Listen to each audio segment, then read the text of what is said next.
Kyle McCarty, a DOL motorcycle instructor, admits he had trouble negotiating the cone weave and U-turn when he traded up to a larger 1500cc motorcycle. I realized quickly that I didn't understand the dynamics of a larger bike. After having a training class, it was very apparent how much I really didn't know, even though I'd been riding for years at that point. Riders on larger bikes or sport bikes often find this second run of the motorcycle skills test the most intimidating. A rider will need to practice blending or using multiple controls at the same time to get through the cone weave and U-turn. Both of those elements are really about control coordination, being able to smoothly coordinate your clutch and your throttle and your brakes if necessary, really utilizing your friction zone.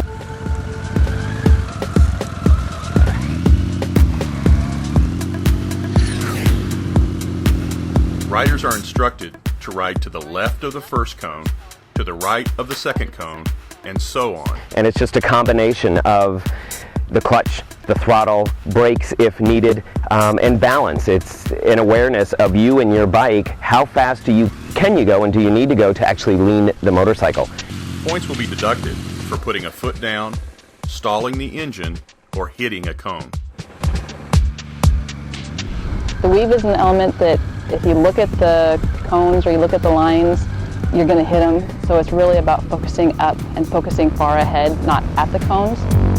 Your posture is also a big part of successfully navigating the second element of this run, the U-turn. The U-turn is really about a counterweighting technique and a really, really big head turn.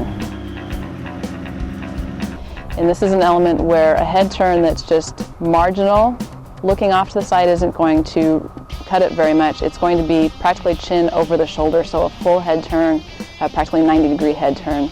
Points are deducted for crossing boundary lines, putting a foot down, or stalling the engine.